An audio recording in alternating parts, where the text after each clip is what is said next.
ကြောင်းရတစ်ခုပြောင်းတာပေါ့နော်အသုံးချအခြေခံတတိပဋ္ဌာန်ဦးဇင်းဒီနာမည်လေးတွေသင်တန်းကိုပေးတာမှနာမည်ပေးတာကစဉ်းစားပြီးတော့ပေးတာပါဒီသင်တန်းသားတွေလည်းနားထောင်နေပထမဆုံးကအသုံးချဆိုတဲ့စကားလုံးလေးကိုထည့်တာပါဦးဇင်းတို့တရားနဲ့ပတ်သက်တဲ့အကြောင်းအရာတွေနဲ့ပတ်သက်လို့ရှင်ဗမာပြည်ရဲ့ပညာသင်နည်းအတိုင်းပဲအချက်လက်တွေကိုမှတ်ထားမှတ်ပြီးသားလို့ရှင်ဒါတွေကတက်သွားတယ်လို့ဒီလိုထင်တာဦးဇင်းကတော့မှတ်ဖို့မဟုတ်ဘူးမှတ်ရုံလေးမှတ်ထားဖို့မဟုတ်ဘူးလက်တွေ့အသုံးချဖို့ဆိုတော့ဒါကြည့်ဖို့သင်တာမှတ်ဖို့သင်တာမဟုတ်ဘူးမှတ်ထားပြီးတော့ပြောဖို့လည်းမဟုတ်ဘူးမှတ်ထားပြီးတော့ကြည့်ဖို့ရည်ရွယ်ပြီးတော့အဲ့ဒါအသုံးချလို့အခြေခံသတိပဋ္ဌာန်ဆိုတာတော့ဒီဘုရားဘာသာရေးအနေနဲ့သတိပဋ္ဌာန်ကအလုံးလည်းကြားဘူးကြတယ်အားလည်းအားထုတ်ဘူးကြတယ်ဒါပေမဲ့ကိုယ်တိုင်သိနားမလည်နိုင်တဲ့အချက်လေးတွေရှိတယ်ဥစဉ်တို့ကိုယ်တိုင်ကိုတချို့နားမလည်တဲ့အချက်တွေသူပြည့်သစ္ဆတကာယဗိဓာကာယသစ္ဆတဗိဓာကာယဆိုတဲ့အဲ့ဒီခွဲခြားမှုတွေကအခုတော်တော်အသက်ကြီးမှအသက်80နားနီးမှနားလေတော့ဒီစာသင်နေတဲ့ဘုန်းကြီးတော့အဲ့ဒီကြမှာနားလေတယ်ဆိုရင်ဒကာဓမ္မတွေဆိုရင်ပို့ပြီးတော့နားလေဖို့လေးလာဖို့လိုမယ်ဆိုပြီးတော့ဒီသင်္นานကိုပေးကျင်တာပါအဲ့တော့သတိပဋ္ဌာန်သုံးသတိပဋ္ဌာန်ကိုဘာဖြစ်လို့ဟောရတယ်လဲဆိုရင်တော့ဘုရားဟောတာကတော့သတိပဋ္ဌာန်မှာပါတဲ့အတိုင်းတတ္တနာဝိတ္တုဒ္ဓိယသရဝါတွေအလုံးသန္တာတစ်လျှောက်လုံးတင်းလာတဲ့ကိရိတာအငြိအကျေးတွေစင်ကြယ်သွားဖို့သောကပရိဒီဝါနံသမတိကမာယနေ့စဉ်ကြုံတွေ့နေရတဲ့စိတ်ဖိစီးမှုတွေပေါ့သောကဝမ်းနေရတာပူဆွေးရတာတွေပရိဒီဝါငိုကြွေးရတာတွေဆိုတော့ခြုံလိုက်ရင်ဒါစိတ်ဖိစီးမှုတွေရော့တော့ဒုက္ခဒေါမနသောနာအထင်ကမာယကိုဆင်းရဲစိတ်ဆင်းရဲတွေကင်းသွားဖို့ညာယတာအဓိကမာယမှန်ကန်တဲ့အကြောင်းအကျိုးဆင်ញဉာဏ်တွေကိုရဖို့ပြီးရင်တော့အမြင့်ဆုံးရည်ရွယ်ချက်ကနိဗ္ဗာန်တပစ္စည်းကိရိယာရဆင်းရဲခတ်တဲ့လွတ်မြောက်ရာဖြစ်တဲ့နိဗ္ဗာန်ကိုမျက်မှောက်ပြုဖို့ဒီသတိပဋ္ဌာန်ကိုခေါ်တယ်လို့ဘယ်လိုပြောပါတယ်အဲတော့ဥစဉ်ကဘုရားပြည်မှာသတိပဋ္ဌာန်ကြောင့်ပြောကြတော့ဘုရားပြောတဲ့နိဗ္ဗာန်တပစ္စည်းကိရိယာရနိဗ္ဗာန်ကိုမျက်မှောက်ပြုဖို့ဆိုတဲ့ရည်ရွယ်ချက်ကြတော့လို့ဥစဉ်တို့ဘုရားဘာသာတွေကနိဗ္ဗာန်ကသင်္ကစားလို့မပါမပြီးထည့်ပြရတာနှင်းမယ်ဖြစ်နေစားသုံးတဲ့လူတွေမရှိဘူးနှင်းမယ်ကတော့ကိုကြက်ရတွေထည့်နောက်ဆုံးကြတော့စားလို့အပေါ်ငံသိအောင်လေးထည့်လို့နိဗ္ဗာန်တပစ္စည်းရောလေးထည့်စားတဲ့အစ်စ်ပဲရှိတယ်နိဗ္ဗာန်မှာအမြင့်ဆုံးတရားကြီးဖြစ်ပြီးတော့ဥစဉ်ဘုရားဘာသာတွေအတွက်သင်္ကစားလောက်ဖြစ်ပြီးတော့ဟင်းလို့ဟင်းပတ်လို့ဟင်းမယ်လို့သုံးစွဲခြင်းမခံရလို့ရှိမခံရတဲ့အခြေအနေရောက်နေတော့လို့အားလုံးကနိဗ္ဗာန်ကိုတကယ်ရောက်ရှင်စိတ်မရှိဘူးနိဗ္ဗာန်ကိုရောက်ရှင်စိတ်မရှိပေမဲ့လူတွေကတော့လူတိုင်းပဲအရွယ်ဟာအများတိုင်းနုပြိုနေခြင်းတဲ့ဆန္ဒတော့အားလုံးမှာထက်ထက်တန်တန်ကိုရှိကြတယ်အဲ့ဒါဆိုရင်နိဗ္ဗာန်ကိုမရောက်သေးခင်အခုလက်ရှိကိုအသက်ရှင်နေရတဲ့ဘဝလေးမှာပဲနုပြိုနေလို့ဆိုတဲ့ရွယ်ချက်လေးနဲ့ဒီသတိပဋ္ဌာန်ကိုအထောက်ကြည့်ပါလို့အဲ့လိုပြောခဲ့ပါတယ်။ဘာလို့လဲဆိုတော့ကျွန်တော်ဘုရားဘာလူမျိုးတွေဆိုကြားဘူးတာပဲเนาะလူတွေပို့ရတယ်အိုးစားတယ်ပေါ့အရွယ်နဲ့မမျှအောင်အိုးစားသွားတယ်ဘာဖြစ်လို့အိုးရတာလဲအဲ့တော့နားတယ်ဆိုတော့လဲအိုးမှုအခြေခံလာရင်နားတယ်ဆိုတာဖြစ်လာတယ်အဲ့တော့အိုးရနားရတာဘာဖြစ်လို့လဲအဲ့တော့သေတယ်ဆိုတော့လဲနာမှုအခြေခံဆိုအိုးနာတိဟာအခုပိဿုပန်မှာကိုပဲအသက်ရှူနေရင်ကအိုးနာသေးတဲ့လူတွေကြုံနေရတယ်မျက်နှာတွေကလည်းမသားများအမြဲအိုးစားနေတယ်စိတ်ဆေးရပြီဆိုတော့ကိုယ်ကလည်းဆေးရတော့နားနေတယ်သေတယ်ဆိုတာလည်းကိုယ်ကအသက်ရှူနေပြီပဲကိုယ့်ကိုယ်တော့လူစီရင်မသွင်းတော့အသက်ရှင်တဲ့လူစီရင်မသွင်းဘူးဆိုရင်လူတွေကဘဝအလိုလိုသေးတယ်အဲ့ဒီဟာလေးကိုတော့လူတိုင်း လွတ်မြောက်ခြင်းလဲဆိုတော့ပထမဆုံးစဉ်းစားမှာဘာဖြစ်လို့အိုရတယ်ဆိုတော့စိတ်လူကြီးပြောခဲ့တဲ့ဗမာစကားမှာဗါတယ်စိတ်ထောင်းလို့ကိုကြည်တယ်စိတ်ပြိုရင်ကိုနှုတ်တယ်ဆိုတာရှိတယ်အဓိကအကြောင်းရင်းကအိုကြီးရဲ့အကြောင်းရင်းကစိတ်ထောင်းခြင်းပဲဆိုတော့စိတ်ကိုဘာတွေနဲ့ထောင်းခံနေရတယ်လေဒါလည်းစဉ်းစားကြည့်တယ်အခြေခံကအဲ့ရောက်ဒီကစပြီးတော့စဉ်းစားရမှာပေါ့နော်သူတို့ဒီဇတ်တော်ကြီးဆိုတဲ့တေမိဇတ်ထဲမှာအားလုံးကြားဘူးသားပါပဲဘုရားလောင်းတေမိမင်းကရှင်ဘုရင်မလို့ရှင်တို့စကားလုံးမပြောဘဲနေတယ်အရွယ်ရောက်တဲ့အထိသူ့စကားပြောတော့ဒါကြီးညွန့်နန်းလျာတရားတွေနဲ့ပြည့်တည်မရှိဘူးဆိုပြီးသူ့ကိုသုတ်တန်ထုတ်ပြီးတော့မြုပ်ပြဖို့ဘုရင်ကအမိန့်ရတယ်သုတ်တန်ရောက်မှသူကအဲ့ဒီသူ့ယထာမောင်းလာတဲ့ယထာတွေကိုမလုပ်ထားတယ်ဆိုပြီးစကားစပြောယထာတွေကဝမ်းသာပြီးတော့ငါဆိုစမင်းကြီးပြန်တော်ဦးတင်မယ်ပေါ့ဒီမြုပ်တပ်ပြရမယ်ဆိုတဲ့အမိန့်ပြန်အောင်ဆိုတော့မတင်းနေနဲ့အဲ့ဒီငါ့ကိုချင်းညွန့်နန်းလျာဖြစ်နေအတိမတ်ပြုပြီးတော့ရှင်မင်းလောကမှာကြောက်လို့ငါတက်စကားပြောပဲနေတာငါတော့ပဲထွက်တော့မယ်တော့ထက်သွားတယ်ခါတော့နောက်တော်လေးကြာတဲ့အခါဒါတော့မိနစ်3နှစ်တန်ပြီးကြာသွားတဲ့အခါရှင်မင်းကြီးကသားဆိုတော့လေဒီသားစင်ကုန်တာပေါ့နော်အဲ့တော့နေသူအမတ်ကြီးသွားငါသားတော့ဘယ်လိုများအချိန်ကြီးလို့တော်ရဲမှာကိုစင်းရဲစိတ်စင်းရဲတွေနဲ့သိပြီးတော့ပြမနွားနေပြီလားသိပြီးတော့များအိုစားနေပါလားသွားကြည့်စားမှာပေါ့ဒီမှာတော့ကြည့်လိုက်တဲ့အခါမင်းသားကဒီတေဗီမင်းသားကနန်းတော်တွေကလည်းဘယ်လိုမှမတူတော့အောင်ဒီယောက်ကအမတန်ကြည်နေပြီးတော့လူပြိုရှင်ပြင်းအားဟောလာရမင်းသားနန်းတော်ထဲမှာလူလေးသေးမရှိအောင်စားစရာဝတ်စရာနေစရာအဖျော်ပြေအချော့အထိတ်မစုံလုံးနဲ့နေရာတော့ဒီုံမျိုးမထွက်လာဘူးအခုရှင်ပြင်းဒါလိုဆေးတွေများစားနေလို့အရှင်မင်းသားပေါ့လေဘယ်လိုဆေးတွေများစားလို့အခုလိုလူပြိုရတာလေဆိုတော့အဲ့ဒီမှာတေဗီမင်းပြောတဲ့စကားကြီးအတိတေနာနုသောသာမိနဗဇပမနာကတံပိစုပန္နေနယာပေမိတေနဝနောပတိတိအတိတေနာနုသောသာမိမကြီးတို့ငါဟာအတိတ်အကြောင်းတွေပြန်ပြီးတော့မတွေးပါဘူးနဗဇပမနာကတံအနာကအရေးကိုလည်း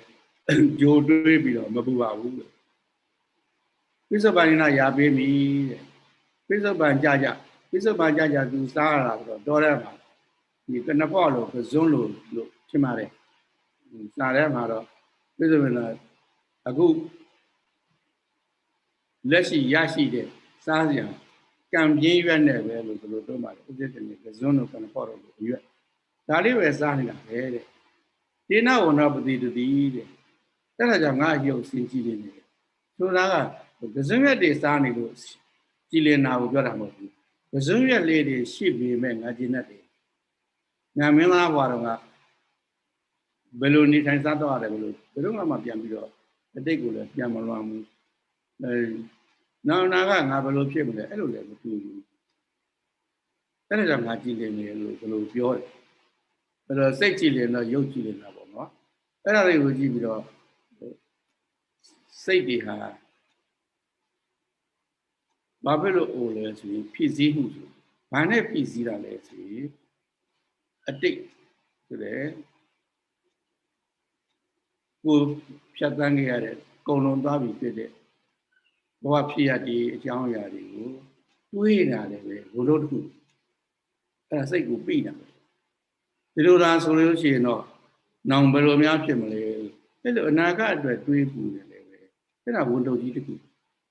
အဲ့ဒီနေရာမှာမစ္စမပရိပဒါဆိုတာယောနိတော်မနတိကာအကြောင်းအကျိုးစင်ညာနဲ့မျှမျှတတကြီးပြတ်ဖို့လိုတယ်ကျတော့အတိတ်ကိုလုံးလုံးမတွေးမစင်းစားဘူးလားလူလောကကြီးထဲမှာနေတာပဲအတိတ်ကအတွေ့အကြုံတွေကိုအခြေခံပြီးတော့အနာဂတ်ရဲ့တိုးတက်မှုကိုစဉ်းစားတာအဲ့ဒါတွေကိုမစဉ်းစားဘူးလားအဲ့ဒါပြောတာမဟုတ်ဘူးအတိတ်ကမှားမှန်သင်ခန်းစာတွေကိုယူပြီးတော့ရှောင်းလန်းဆောင်လန်းနေဘူးကောက်ချက်ချလို့ရတယ်ချပြီးလို့ရှိရင်တော့တခါတည်းနဲ့ပြီးပြီ တနှုံနှုံပြန်မတွေးနဲ့နောင်တဥပန်ချင်းမဟုတ်ဘဲနဲ့နောက်ကျောင်းကအမှားမှန်ကိုစင်ကျင်ချင်းလုပ်လို့ရတယ်တစိမ့်စိမ့်တွေးပြီးတော့ပူတာကြီးမလုပ်အောင်လို့ဆိုအနာဂတ်ကိုလည်းပဲလို့ဆိုရင်ဘယ်လိုလုပ်မှဖြစ်မယ်ဘယ်လိုလုပ်သင့်တယ်အဲ့ဒါစဉ်းစားနိုင်မှာအဲ့လိုစဉ်းစားနေရင်လည်းပဲစဉ်းစားတာကိုစဉ်းစားတယ်လို့သတိရှိလို့ရှိရင်ငါဘယ်အကြောင်းစဉ်းစားတယ်လို့ဒီကိုစဉ်းစားတဲ့အချိန်မှာစိတ်ရောက်ဖို့လိုပါတယ်စိတ်ကအဲ့ကိုစဉ်းစားနေတဲ့အကြောင်းအရာဟာလည်းပြစ္ဆုတ်ပါပဲအနာဂတ်ဘယ်လိုလုပ်ပါမလဲလို့စဉ်းစားဒါဒီပဲအခုပြစ္ဆုတ်ပံကြကြမှာစဉ်းစားနေအဲ့ဒါပြစ္ဆုတ်ပံ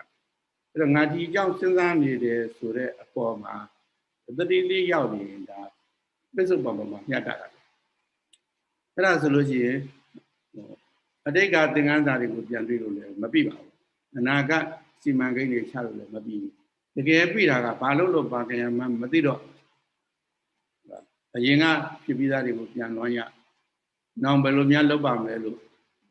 ကြံမှန်ပြီးတော့ပူပန်ရအဲ့ဒါညာဝန်လုပ်တယ်ပစ္စုပ္ပန်နာရာပေးပြီဆိုတာအဲ့ဒါဆိုတာအတိတ်ကိုပြန်လွှမ်းပြီးတော့ပြန်တနေတာမျိုးဝန်လုပ်တယ်မရှိဘူးအနာကဘယ်လိုများဖြစ်ပါလိမ့်လို့မရောက်သေးတဲ့ကာလကိုတွေးပြီးတော့ပူနေခြင်းလည်းမရှိရဘူးအဲ့ဒီဝန်ထုတ်နှစ်ခုဥစ္စာစိတ်ကိုဖိတာဒီဝန်ထုတ်နှစ်ခုဒီဝန်ထုတ်နှစ်ခုကိုဖယ်လိုက်လို့ရှိရင်စိတ်မှာဝန်ပေါ့သွားပြီဆိုရင်ဒါအလုံးသိတယ်အခုအဲ့ဒီအမေရိကန်ရောက်တဲ့ဗမာပြည်သားတွေဆိုရင်ဘုသူပါတယ်အခုဝန်ကတော်တော်လေးတယ်အဲ့ဒီဥစ္စာတွေမစဉ်းစားဘူးလို့ပြောတာပေါ့အဲ့ဒါစဉ်းစားတဲ့အချိန်မှာစဉ်းစားတနေ့မှာတစ်ချိန်လောက်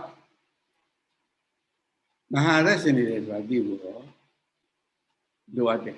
အဲ့လောက်လေးစဉ်းစားလိုက်ရုံနဲ့ဒီအတိတ်နာကဆိုတဲ့ဝန်ထုတ်ကြီးနှစ်ခုကခဏလေးပဲဖြစ်ဖြစ်ဒီနေ့15မိနစ်လောက်လေးပဲဖြစ်ဖြစ်ဖြုတ်ချထားနိုင်တယ်15မိနစ်လောက်ဒီစိတ်ကြီးရပထမဆုံးကတတ္တနာဝုဒ္ဓတိယလို့ဘုရားပြောတဲ့အတိုင်းပဲအဲ့ဒီအချိန်လေးမှာပူပန်သောကစရှိတဲ့ကိလေသာတွေနဲ့ကိလေသာဝတ်ကိုအခြေခံတဲ့ဝိပါကဝတ်ဆိုးကျိုးတွေကပျောက်သွားပြီဆိုရင်အဲ့စိတ်ကြီးတန့်စိတ်လေးကြီးလာတယ်ဆိုတာအသက်ကလေးဖြစ်နေတာပါလေစိတ်သက်ပြီးအဲ့ဒါဆိုရင်စိတ်ပြိုသွားတာအဲ့ဒီလိုစိတ်ပြိုပြီးကြည်လင်ပြီးဝန်လေးခြင်းပူပန်ခြင်းမရှိဘူးဆိုရင်ကိုယ်ကလည်းလူတာပဲပြန်ပြောတော့အဲ့ဒါစားတယ်လို့မအောင်မိတယ်ကိုယ့်ကိုဘွားထဲမှာလက်တွေ့ကြည့်ပါဒီနေ့ကျင့်တတ်စရာလေးနဲ့ကြုံတယ်ဝမ်းသာစရာလေးနဲ့ကြုံတယ်စိတ်ထဲမှာကျင့်တတ်နေပြီကြည်လင်းနေပြီဆိုတဲ့အချိန်မှာကိုယ့်ကိုမှန်းရှိမှသွားကြည့်ကိုယ့်ယောဂအရင်နဲ့ကိုမတူဘူးအတော်ကိုနှုတ်ပြလို့ဖြစ်ရတယ်အဲ့ဒါဘာဖြစ်လို့လဲစိတ်ကပြိုသွားတဲ့အခါကိုကလည်းကိုယ်ဆိုလဲအထူးဖြင့်သိတာတော့မျက်နှာပေါ့နော်မျက်နှာလည်းအလိုလိုနှုတ်ပြကြည်လင်းလာတယ်ဘုရားပြောချင်တာကတော့ဘုရားဦးဇင်းတို့မျက်နှာလေးနှုတ်ပြလို့နှုတ်ပြညာမှတ်ရှိမှသွားပြီးတော့အပြင်ကရုပ်မိတ်ကပ်တွေနဲ့တုပ်ပြီးတော့ပြေုံနေတော့တကယ်နှုတ်ပြခြင်းမရဘူးတကယ်နှုတ်ပြမှုဟာစိတ်မိတ်ကပ်ခြင်းလို့စိတ်မိတ်ကပ်ဆိုတာလေအသက်တွေရှည်ရတာမဟုတ်ဘူးအဟောင်းတွေဖယ်ရမှာပါခုနပြောတယ်အတိတ်ကိုပြန်တွေးပြီးတော့ဖြစ်နေတဲ့မကျေနပ်စရာကျေနပ်စရာတွေကိုအကြောင်းပြုပြီးဖြစ်တဲ့ဒီလောဘဒေါသဆိုတဲ့ကိလေသာဝန်ထုတ်ပြီးရှင်းပြအနာဂတ်အရေးတွေးပြီးတော့ပူနေတယ်အဲ့လိုလောဘဒေါသဥစ္စာနဲ့ကိလေသာဝန်ထုတ်ပြီးရှင်းပြမယ်ဆိုရင်စိတ်ကပေါ့သွားတာဝန်ပြမခံဘူးဆိုပြီးစိတ်ကအလိုလိုနုပြတာပဲအလုံးဒါပြီးပါအဲ့ဒါကြောင့်ဒီကအနည်းဆုံးပိဿုပံမှာအသက်ရှင်ရတဲ့အိုးနေကြတာနားနေကြတာအသက်သာရှူနေရတဲ့ကိုယ့်ကိုမသေးကောင်းလို့မသေးကောင်းကြီးလို့ဆိုတာသူများကလောက်ထားလို့ကိုယ်တိုင်ကကိုအသက်ငါအသက်ရှင်တယ်လို့အသိမှတ်ပြုတာကိုယ်စိတ်ထင်တယ်ဒီကအသက်တော့လေစဉ်းစားကြည့်ကိုယ့်ကိုငါဒီနေ့အသက်ရှင်နေပါလားလို့ဘယ်နှမိနစ်လောက်များစဉ်းစားမိတယ်နော်အဲ့တော့ဒီမှာသတိပဋ္ဌာန်ကိုအထုတ်သင့်ပုံနဲ့အထုတ်ရှင်အောင်ခုနအခြေခံကြပေါ့လေဘဝထဲမှာလက်တွေ့အသုံးချလေ့ကျင့်ပေးတဲ့ထဲမှာဗီယက်နမ်ဘုန်းကြီးဆရာမာန ဘုန်းကြီးလို့လည်းပြောလို့ရပါတယ်ဒါမှမဟုတ်သူကဇင်ဘုန်းကြီးလို့ဖြစ်မှာပါသူဟိုမေရီလင်းအမေရိကန်မေရီလင်းအကျဉ်းထောင်မှာအကျဉ်းသားတွေကိုဟောတဲ့သတိပဋ္ဌာန်ကြီးတွေအရှိကလူတွေသတိပဋ္ဌာန်နဲ့ပြောလာအောင်လေ့ကျင့်ပြီးတာတော်တော်ကောင်းတယ်ဥပမာနမူနာလေးကအသက်ရှူပါတဲ့စိတ်မှာသတိကပ်ပြီးတော့အသက်ရှူတာလေးကိုအသက်ရှူနေတဲ့နှာသီးပြားကနေပြီးတော့ဝင်ရင်ဝင်တယ်ထွက်ရင်ထွက်တယ်လို့သိပြီးနေတာအဲ့လိုသိအလေးကျင့်ရလို့ဝင်တယ်သိတယ်ထွက်တယ်သိတယ်အဲ့ဒီပြီးခဏနားလိုက်ပါခဏလေးဟိုဆင်ញင်လိုက်ပါငါခန္ဓာကိုယ်မှာရုပ်နဲ့နာမည်ရှိတယ်ဆိုတာအဥစ္စနဘုရားဘာသာလေးဒီလောက်ကသိပြီးသားပါနော်အဲ့လိုရှိရတယ်မှာအသက်ရှူတဲ့အတွက်ကြောင့်ငါရုပ်ခန္ဓာကြီးကအကောင်းကြီးအလန်းကြီးပဲရှိတယ်ဘာလို့ဆိုတော့အသက်ကောင်းကောင်းရှူနိုင်တယ်အဲ့တော့ရုပ်ရဲ့ရှင်သန်ခြင်းကိုသူသိသွားတယ်အဲ့ရှူတိုင်းသိနေတဲ့အတွက်ကြောင့်သိတာကစိတ်ကသိတာဆိုတော့ငါစိတ်လို့ခေါ်တယ်နံတရားနဲ့အကောင်းကြီးအဲ့တော့ရုပ်နဲ့နံနဲ့နှစ်ခုကောင်းရင်ငါအသက်ရှင်နေတာပဲဒါကြောင့်ငါအသက်ရှင်နေတယ်အဲ့လိုကြည်နေတာပြုံးအဲ့ဒါလက်ကျင်ကြည့်ပါကြားတော့လူကကိုတယောက်ထဲနဲ့ဟော်ရရှိတယ်ဘာလို့လဲဆိုတော့ကိုယ်တိုင်ပဲဘာပေါ်လဲဆိုတော့ငါရုပ်လည်းရှင်သန်နေတယ်ဘာကြောင့်တော့အသက်ရှင်ပြီလို့ငါစိတ်လည်းရှင်သန်နေတယ်ဘာလို့လဲရှူတိုင်းသိနေလို့အဲ့လိုစဉ်းစားပြီးပြောပါများရင်နောက်တပြည့်ပြည့်ကြတော့ဒီရှူတဲ့ရှိုက်တာကိုသိပြီးတော့ပြောရတာကိုကသူဟာမိကောင်းဆွေကောင်းမိတ်သစ်ဆွေသစ်ပြီးဖွဲ့နေရလို့ဖြစ်မှာမိတ်သစ်ဆွေသစ်တွေလို့ပြောရတာကဒီအသက်ရှိတဲ့ကိစ္စကြီးကိုဆိုလို့မပြတ်လုံတာပဲနိုးသည်ဖြစ်စေအိတ်သည်ဖြစ်စေဒါမိုးဖလာတွေကလောက်တယ်နောက်ဆုံးစုတ္တိစိတ်မကြအောင်ဒီလိုလုပ်ရဒါပေမဲ့ငါအသက်ရှူတယ်ရှိုက်တယ်သို့မဟုတ်ဝင်တယ်ထွက်တယ်လို့အော်လောက်ပဲအသက်ရှင်မှုတွေမဖြစ်လိုအပ်တယ်သဘာဝကမပြတ်သမပေးတယ်ဒီလိုဘယ်သူမှအသိမှမပြုအဲ့တော့အသက်ရှူနေရတာကိုအသိမှမပြုတဲ့လူဟာအသက်ရှင်နေတယ်လို့လည်းအသိမှမပြုတဲ့သဘောရှိတယ်အဲ့တော့လူတွေဟာအသက်သာရှူနေတယ်အသက်မရှင်ရဘူးအသက်မရှင်ဘူးဆိုရင်ဒါဘဝသေးနာပဲအဲ့တော့ကိုယ့်ကိုအသေးစင်းကြီးကိုမပြတ်သွင်းနေမှာတစ်ချိန်လောက်လုပ်ပါ15မိနစ်လောက်ပဲလုပ်ကြည့်ပါဟုတ်တယ်အဲ့ဒီဆရာတော်ပြင်နေဟာပေါ့ဒါပဲဖြစ်ဦးစင်းတို့ဒါဟာနမူနာကောင်းနေတာယူသေးတယ်အဲ့လိုတွေလည်းပဲကျင့်ပေါ့အခြေခံစပြီးတော့လေ့ကျင့်လို့ဒီနေ့အခြေအသုံးချအခြေခံသတိပဋ္ဌာန်ကိုကြောင်းဦးစင်းပြောမှာပါနော်အကျမ်းပြတော့ဒီနေ့ကတော့ညီတန်းမိတ်ဆက်ပဲဆိုတော့ပြီးကတ်ထဲမှာရှိတဲ့အတိုင်းဒီတုတ်ရဲ့အထုပ်ပတ်တွေလေးပြောမယ်ဆိုရင်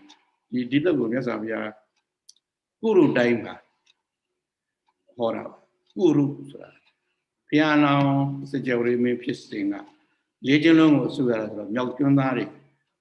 လာပြီးတော့ရှင်ဘုရင်အရေးလားစကြဝဠာမင်းကြီးရဲ့အရေးလားကိုနေတယ်သူတို့နေတဲ့အယတ်ဒေသကိုကုရုဒေသကုရုတိုင်းလို့တိုက်ရအားဖြင့်တော့ကုရုဆိုတဲ့ပါဠိစကားမြောက်ကျွန်းလို့သိပြရပါတယ်အဲမြောက်ကျွန်းသားတွေနေတဲ့နေရာမလို့အဲ့ဒါကုရုတိုင်းအဲ့ဒီကုရုတိုင်းမြောက်ကျွန်းသားတွေနေတယ်ဆိုတော့ရှင်ဘုရင်ကလည်း special နေရာပေးမှာပဲတမတယ်အဲ့ဒီဒေသဟာယာတိကုရုကောက်ပဲသိနာအမတန်ညီညွတ်သမျှတဲ့ဒေသလို့ပြောပါတယ်အဲ့ဒီဒေသထဲမှာကမ္မာတဓမ္မဆိုတဲ့ညီကုန်းရွာကြီးတစ်ခုရှိတယ်ကမ္မာတဓမ္မဆိုတာဦးဇင်းတို့စက်တော်ထဲမှာဒီဒုရဘာသာတွေတော်တော်များကြားဥပါတယ်အငယ်တော့မောင်မစိန်မောင်ကြီးတို့နဲ့ရုပ်ရှင်ရိပ်တယ်ပောရိတာထလူသားဆန်လူစစ်စစ်ကဘလူးမလူသွားပြီးတော့ဘလူးမသားလို့ဖြစ်တဲ့ဘဝနေပြီးတော့ဘလူးတော့ထုံးစံနဲ့ပဲအသားစားတဲ့အစီရောက်တော့ဒီလူတွေကိုလိုက်ပြီးတော့အသားစားတဲ့ပုဂ္ဂိုလ်ပောရိတာထလို့သူ့ကိုတော်ထဲမှာပြေးလွှားတိုက်ပြီးခိုက်ပြီးတဲ့အနာတွေဘာဆေးမှလည်းမတက်ရင်းပြီးတော့ဒီအနာရည်ပြည်တွေဟာအဖြူညိုနီအဲ့လိုဖြစ်နေတယ်သူ့ကိုကမ္မာ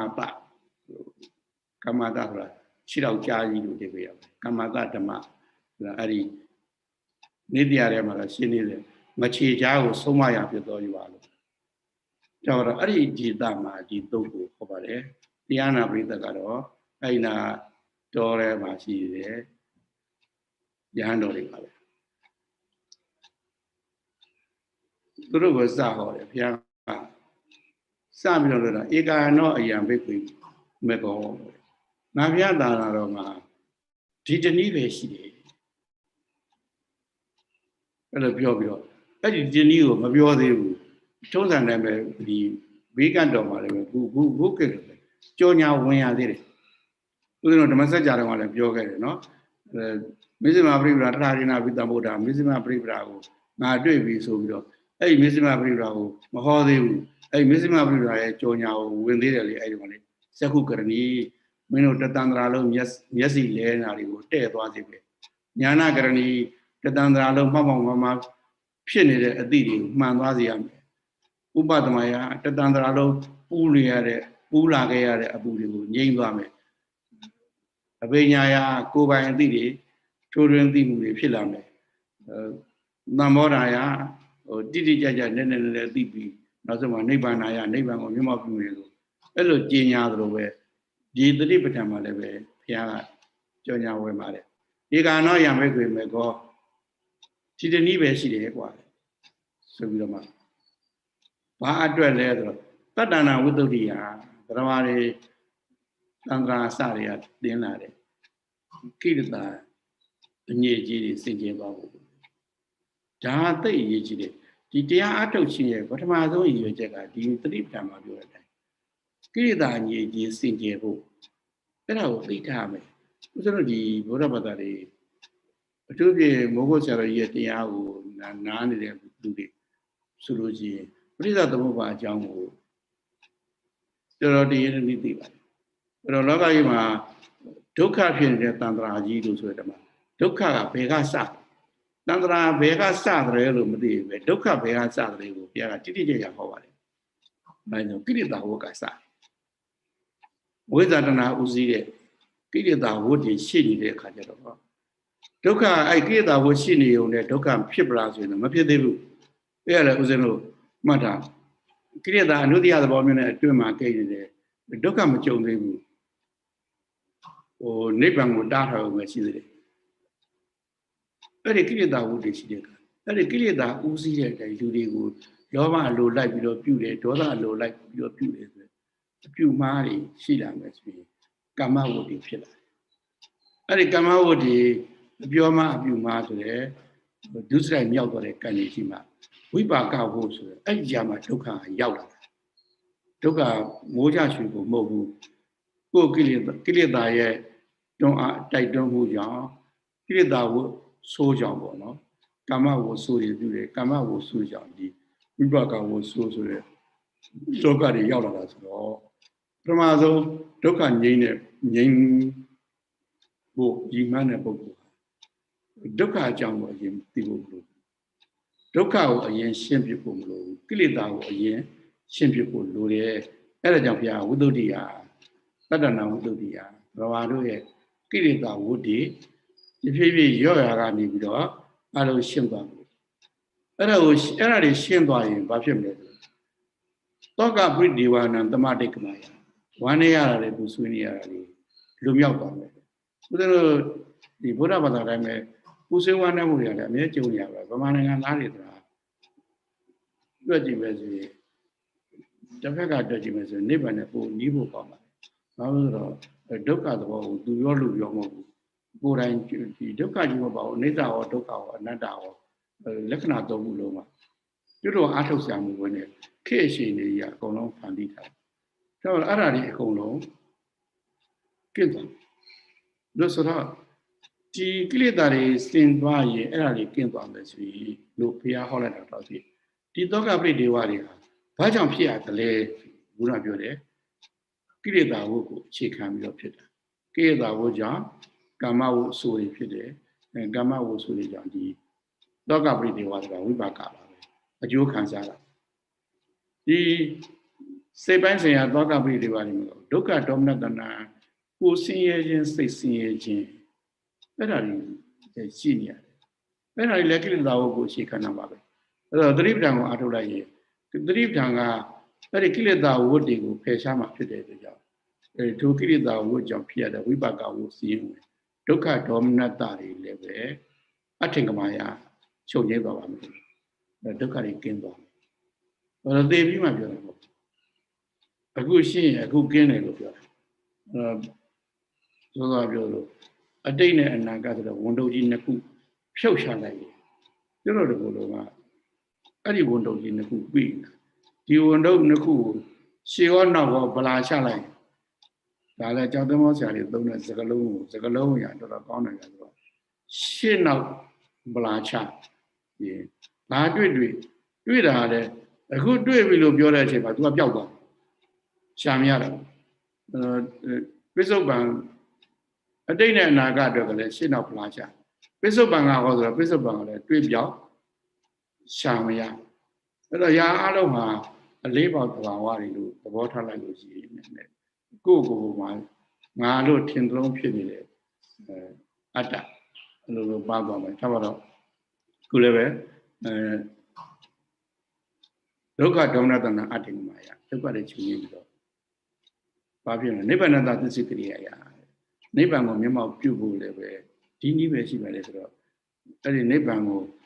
လောလောဆယ်မလိုချင်သေးတော့စောစောကပြောတယ်အသက်ရှူလျက်အိုးနေရနားနေရသေးနေရတယ်ကင်းမှုတရားဖြင့်အမြဲတမ်းအသက်လန်းဆန်းနုပြုနေဖို့ဆိုရင်ဘာလို့အောင်လဲဆိုရင်ခုနအတိတ်နဲ့အနာဂတ်ဆိုတဲ့ရှင်းနောက်ဝန်တုံကြီးကိုဖြုတ်ချပြရမယ်ရှင်းနောက်ဝန်တုံကြီးကိုဖြုတ်ချတဲ့နည်းကဘာလဲဆိုပိဿုပံကြကြလေးပေါ်မှာသတိရှိနေလို့ဆိုတော့ဒီအသက်ခန္ဓာကိုယ်ကြီးဒီခန္ဓာကိုယ်ကြီးတစ်ခုလုံးမှာပိဿုပံမှာရှင်သန်နေပြီပဲအထင်ရှားဆုံးနဲ့အသိသာဆုံးကဘာလဲဆိုတော့အသက်ရှူတာခဏဦးစင်ပြောတယ်လူမှာမျက်စိနားနှာခေါင်းရှားကိုယ်လုံးလို့ဒီလိုရှိရတဲ့မှာအရေးအကြီးဆုံးပင်ငါရကမျက်စိလားနားလားနှာခေါင်းလားရှားလားကိုယ်လားလို့အဲ့လိုစဉ်းစားဖို့လာပဲเนาะလို့မေးအဲ့လိုမေးရင်ဘာအရေးကြီးဆုံးလုံးလို့ဒီလိုမေးရင်သူစင်းထင်တာပဲဘုံကြီးတွေကတော့မျက်စိနဲ့မျက်ခုံးကအရေးကြီးဆုံးလို့ထင်ပုံရပါတယ်ပြီးရင်ပါးစပ်ကအရေးကြီးဆုံးလို့ထင်ပုံရပါတယ်ဘာလို့လဲဆိုတော့မှန်ကြည့်ကြည့်လို့သူတို့မျက်ခုံးတွေလည်းဆေးချေမျက်လုံးတွေလည်းဆေးချေတယ်နှာခမ်းတွေလည်းဆိုးတယ်လုံးအတိအမှန်မပြုခံရတာတော့နားနဲ့နှာခေါင်းပေါ့ဒါ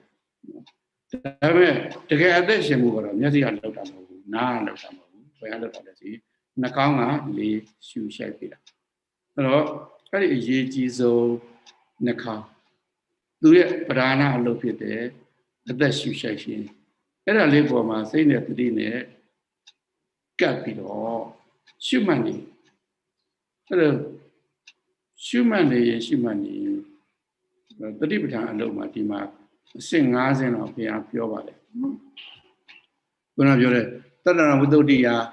သောကပိရိယောနာသမာဓိကမယဒုက္ခဒေါမနတနာအထင်ကမာယညာတာတိကမာယကိုယ်ပိုင်အတိရရှိတာကိုတကယ်ပြစ္ဆုတ်ပံကြလေးပေါ်မှာ